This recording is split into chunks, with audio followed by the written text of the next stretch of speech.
It's March, winter is finally behind us, spring is in the air, and it's a busy time for our plants, so there's always something to be done. So let me show you the things that I'm doing with my plants and why, and we're starting with a watermelon peperomia. So I just absolutely love this plant, peperomia watermelon. It's a relatively new guy for me. It came in this bronze style pot, and I think it was £10 for the whole package.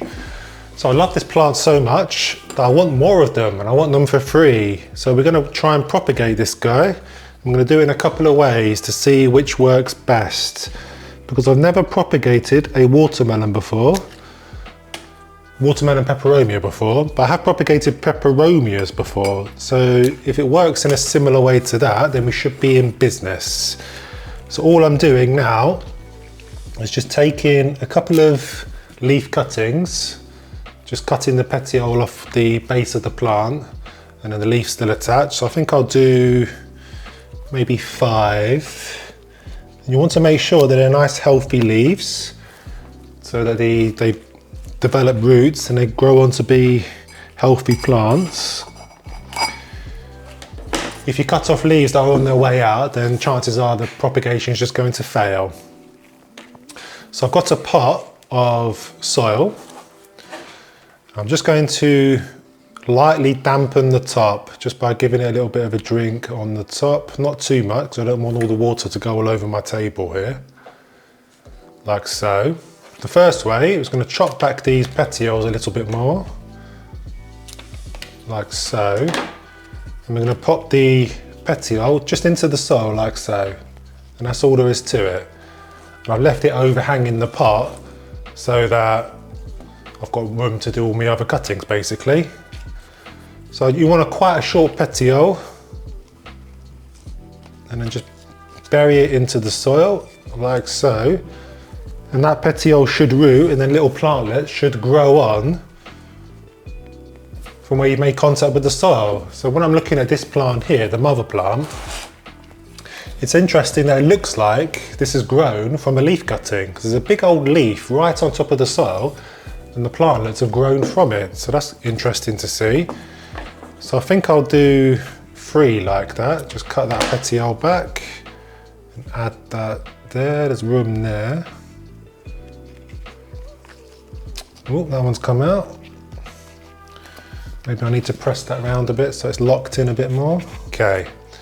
Now with these guys, I'm going to cut the petiole off entirely, more or less. And then I'm going to cut the leaf in half. Because I have done this before with Peperomia angulata, where you cut the leaf in half, make a little trench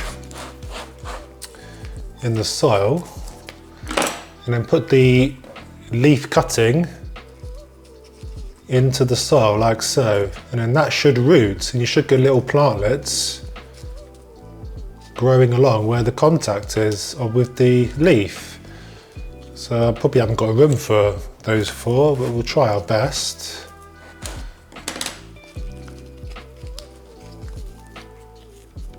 So it looks like I've only got room for 2, so I'll have to find a new pot for these 2.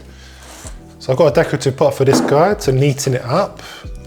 Pop that in gently like so, and I'll pop that under my Sansi grow light. And these, if they don't fall out like they keep wanting to, will grow on. Nice roots, and then plantlets will start growing from the soil. It's the time of year where calafeas look a bit like a dog's dinner, don't they? If you've got one in your home at the moment, they just hate winter, all that dry air swirling around from radiators and whatnot. And the Calafea zebrina is the perfect example with brown leaves aplenty. But there is something we can do to tidy it up so it looks its best during spring and summer. Every year I do the same thing with this plant. At the beginning of spring, end of winter, I always go through and just cut off any leaves that are looking remotely ropey. So I'm going to go through and do that with this guy now. So what always happens, kind of seems to send a signal to the plant, they better hurry up and put out new replacement growth. And that's what it does, a flush of new growth in spring. It actually looks very handsome during spring and summer. And then autumn comes around and it starts to look a bit like a dog's dinner again. So there's already some new growth coming through there. So now the warmer temperatures and there's less dry air swirling around, they should be much happier. So there's one there.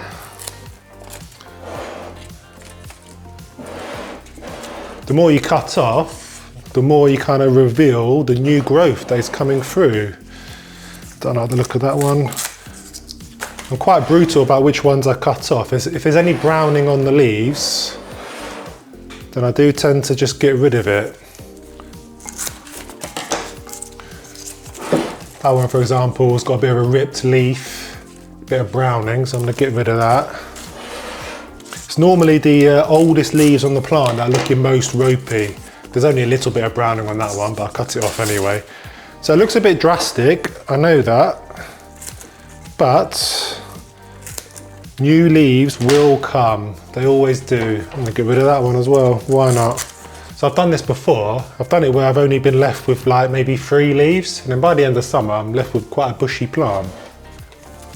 So put that somewhere nice and bright, not in direct sunlight, it doesn't like that at all, and it will grow on very handsomely. These leaves here, I'm going to add to the compost pile.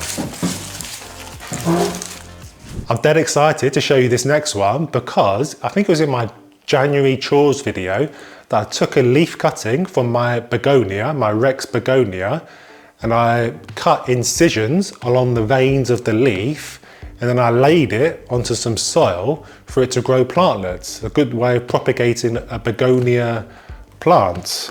And I'm pleased to say that it's been successful because look at that. I've got some plantlets growing along this leaf. That's the most established, 2 very healthy leaves growing out of there, and all along this leaf, there's another one there that's quite well established, but there are tiny little plantlets growing all along. So I'm really pleased that this has happened because I've not had that much success with this before. I've done it a couple of times before, and normally what's happened, the leaf has kind of died before it's had a chance to grow plantlets. And I think the secret to getting it right is to leave some petiole on the leaf and then to put the petiole in the soil so that the leaf kind of clings on to life for a little bit longer. It allows the plantlets time to start growing from where you made the cuts. So I'm dead impressed with that. So with the temperatures warming up now, we probably need to be watering our plants a little more often, although I find with the heating on over winter, I'm watering my plants just as much in the winter as I am in the summer. But I'm never guessing. It's always good to check first, and I always recommend that in all of my videos. And I always bang on about the moisture meter because it is a game changer. So I've got a Hoya Lisa here. I reckon it's going to start climbing over this window frame very soon. It's already reaching the top of the ceiling. So that's reading 3 on the moisture meter, 3/4. So that is on the dry zone. So I'm going to top it up with some water. I do tend to bottom water a lot of my plants. So I'm going to add about 1/3 of the volume of the pot of water in there to give it a good drink. And the water will just wick up through the soil and give it a nice even drink. So I've got a Calafea, a large Calafea. That's quite a new plant to me. This had an attack of aphids that I think I've got rid of now. And that is reading moist, right in the bang middle of the moist. So that's 6 on there, so that doesn't need a drink. And I've got a Philodendron New Red. That looks like it's quite dry on top, so I reckon that needs a drink. If I stick my meter in, that is on the wetter side of moist. It's a good job I didn't give that a drink. So you never really know what's going on underneath maybe the first inch or so of soil, because that looks dry, and then you stick your moisture meter in and it's wet, nearly wet. So it's a good job I didn't give that a drink. So recently, I've had a bit of a scare with aphids. I had a few of my plants getting attacked by aphids. I think that's because I introduced a couple of new Calafeas that I might have had an issue on, and they kind of spread to a couple of other plants. So there's a Calafea over there that had it, and then there's a plant over there, a Philodendron melanocrisis, that had aphids. For some reason, aphids seem to like the plants in my house. I don't think I've had too many issues with spider mites or thrips, touch wood. I mean, as far as I know anyway, they might be lingering on there, but I've just not noticed them. But since I've had this bit of a scare, I've kind of changed my approach to prevention rather than cure. So I'm in the habit now of filling up my trusty spray bottle with my plant invigorator and bug killer, which is pretty much the only indoor plant pesticide that I can get, and I think it's a natural one, so that's good. So I'm just in the habit now of once a week just going through my plants and just giving them a bit of a spray just to make sure that there's no bugs lingering around.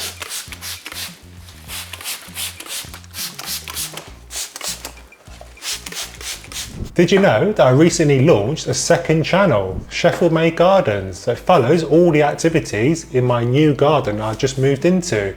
So I'm going to be bringing you tips and tricks, care guides and experiments for all the stuff that's going on in the garden. So I'm not doing it alone either. I've got a co-host and it's Mrs. Sheffield herself. So the link is in the description, so head over there, subscribe and I'll see you there. In this mason jar, I have a collection of cuttings that I've just been rooting for the last few weeks. But the oldest cutting in here is the fiddle leaf fig, which is that one. And I think the fiddle leaf fig is probably the slowest plant to root that I know of anyway. I think it's been in here a good maybe 2 or 3 months. But when I pull it out, you can see that there is quite a lot of roots on there. So that's very good. So this now needs potting on.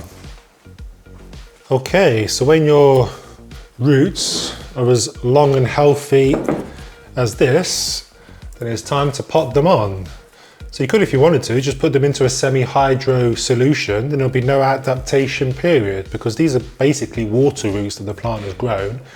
When you're growing in a semi-hydro, I need to kind of grow soil-based roots. But I like to mix it up. I like to put things into soil as much as semi-hydro, lecker or pond. So I'm going to pop this up into soil. So I've got a nice clear pot here. So it's just a case of holding the plant more or less where you want it to be. You don't want to bury the stem of the plant in soil because that has a potential to rot the plant, which is never good. Just holding it in place. Like so. It does seem to have veered off a little bit on me.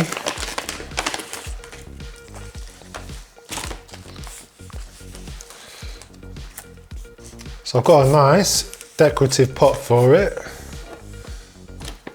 Pop that in there. And then you want to give it a good thorough drink. Because this guy has grown water roots, there will be an adaptation period of a couple of weeks. So you just want to make sure that you keep the soil nice and moist, basically. And then when you reach 2 or 3 weeks, just taper it off and then water how you normally would by letting the soil dry out some. So spring is knocking on the door, and that means that the light from the sun is getting a little bit stronger.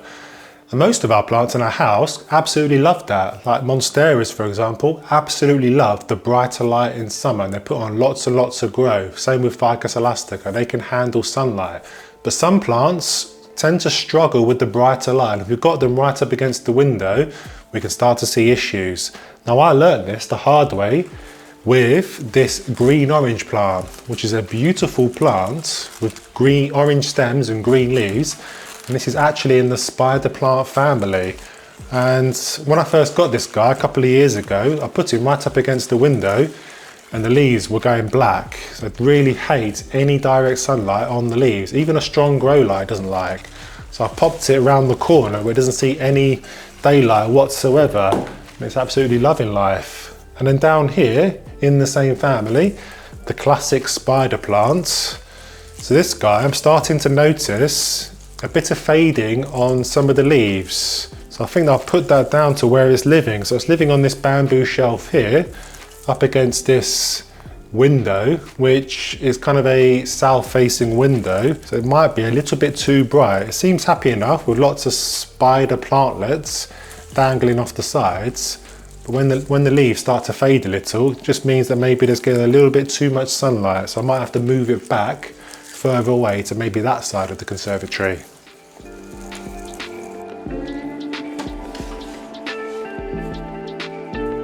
So I think it was in my December chores video that I took a leaf from a succulent, a blue moonstone, laid it on top of some soil for it to propagate and to turn into a new plant. I like to give you updates in my videos a few months later, and here it is. So the leaf that I took is just there, and it's developed roots into the soil and is now a beautiful cluster of plantlets or leaves at the end. And I find that really fascinating. Looks really quite cute, doesn't it? Like little pearls, blue pearls on the end of the leaf. So it just goes to show that you can propagate even succulents through winter. You don't have to rely on spring and summer. You can do it all year long and they will root. So the secret to that is to stick them under a Sansi grow light, and that's what I did for this guy. So it gives it enough light, 12 hours a day my lights are on, and it will propagate just fine as long as it's in normal indoor temperatures. So there you go. Are you in the habit of going over to your plant, maybe on a weekly basis, pouring water over the soil, leaving it, and then going back the next week, checking on your plant and discovering that there's a pool of water at the bottom of the pot that your plant is sat in, kind of drowning? Well, if you are, then I've just the solution for you. And it involves taking your plant pot and grabbing a cache pot like so, that is maybe a couple of inches, 1.5 inches taller than the plant, the pot that the plant is in. So we're going to grab that, and then grabbing some stones. It can be any stones you like. So I've got these big chunky ones that I just took from the garden. So we're going to add a layer at the bottom of the pot that is the same size as the gap between these two pots. So roughly 1.5 inches, 2 inches, something like that. So we can measure that up. That seems nearly about right. Just make sure it's level. I think that stone's a bit too big. There you go. So now the plant is at the top of the pot, like so. And then when we come to give it a drink, so we can pour a good amount of water, give it a thorough drink, and then what's going to happen? The water is going to go through from the drainage holes of the pot, and it's going to settle in that reservoir where the stones are, and the pot isn't going to be sat in water. So you've created a barrier to kind of save your plant from overwatering. Whatever you do though, don't put stones inside the pot, because that is going to cause problems. You might think that's a drainage layer inside the pot, but it's not really. It's something to do with the soil on top of the stone layer has to become fully saturated before it starts releasing water to the stone layer. So it's not really working as a drainage layer. If you don't believe me, then look it up yourself. This is a much better way of doing it. This Alocasia that lives on this console table is probably my favourite type. It's not giving me any grief whatsoever since I got it. This is the Alocasia watsoniana. I think that's how you say it anyway. It is flowering. There's a flower there that's drooping right down, which does worry me a little bit with indoor plants because it tends to mean that they're a little bit stressed maybe. But there is a little plantlet to the side of the main plant that I reckon we can pluck out to propagate this guy, so I've got more of these plants. So an Alocasia will grow lots of corms in the soil. So that's how it spreads, I think. It will grow, I think it grows rhizomatically, Alocasia. So it'll grow a rhizome in the soil, it will creep along, it will grow a little corm, and then a new plantlet will sprout. And that's what's happened here. It looks like there's 3 plants in here. The main plant in the middle, and we've got a plant right next to it, there, and a little plantlet here to the side with 3 leaves. So I want to try it and cut that out. So you can repot it and kind of hunt for the corms and then put them into soil, or you can get these ones that have already grown leaves, and then you should be able to just coax it out. Hopefully I won't rip too many of the roots here. Okay, that's not too bad. So it was attached to the mother plant, they usually are. So we can pop the mother plant back in its pot to continue happily growing. I'll put that down there so it's out of the way. And in this guy, the beauty of doing this is that it's already grown roots. So there's no worries about it not growing on. So I'm just going to get rid of that brown tissue there. Nice healthy root structure on this bad boy. So all we need to do is to pop this on, this little baby plant. So I've got a clear pot again.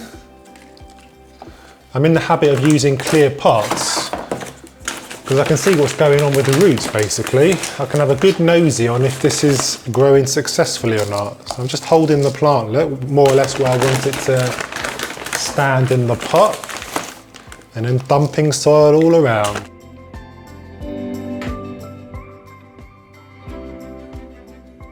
Okay, so that is now all repotted.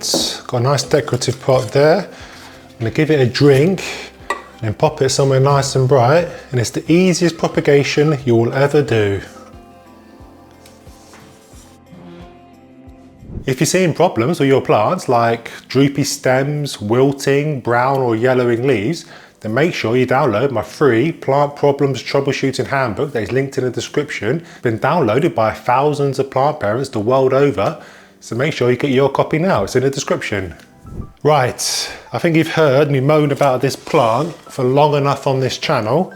The infamous Chinese money plant with all its leggy ways, but I think it's time we finally did something about it. So the only thing to be done with this Chinese money plant is off with its head, basically. So I'm gonna cut it right back to there. Look how lanky it was. All of that bare stem. That always happens with Chinese money plants.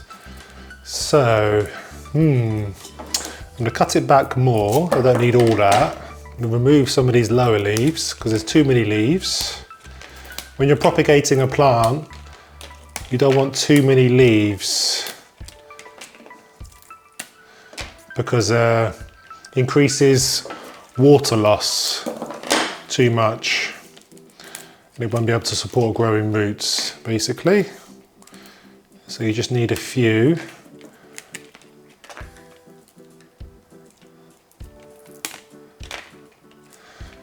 I think that'll do. So I reckon, I've got a glass of water here. So I reckon if I just pop that in there like so, it will develop roots and grow into a new plant that I can hate on some more. So there's that guy. And I'm not going to chuck this one away because I think new stems will grow from the stem that I just cut. And there's also these plantlets that I've grown. I'll probably do with tidying up some of these dead leaves that have fallen on the surface of the soil. So I'll just quickly do that. Yeah, pop that somewhere nice and bright, and that one as well. And I'll have yet more Chinese money plants. Great. Down here, the bottom of my bamboo shelving unit, I've got my 2 aloe veras, which are both nice and healthy with new leaves coming through. I've got a care video for these guys that you can check out on the channel. So this guy is nice and sturdy in his pot. Very good. But this guy, flopping about all over the place. And it's dead annoying when I'm trying to care for this guy and he's doing all this. So this guy, we need to sort out. So I'm going to repot our guy into a bigger pot, nice clear pot here. And then to stop it flopping about all over the place, I do have a trick up my sleeve. So I'm gonna get him out of the pot to start with.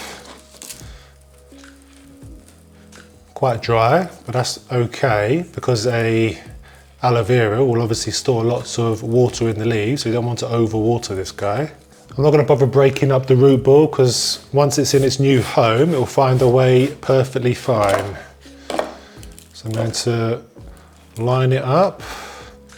Is it going to fall? It might do. So I've just got some universal mix here. Put a base layer in. So I'm going to hold the leaves like that to make it easier to repot. So I'm trying not to go deeper than it was in its old pot. So I'm going to go around like so. Just continue to add more soil.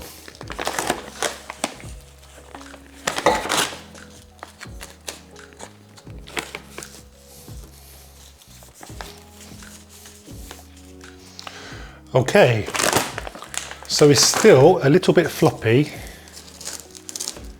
like it's not quite settled in his new home, what we need to add is some weight to the top. So we're basically just going to top dress with some stones. So I've just got some zeolite, it's just something I've got on hand. So we're going to add a layer of that. Probably a good idea if you wear a mask for this bit, because it is quite dusty. So we can top dress our plant, and this should hold it firmly in place.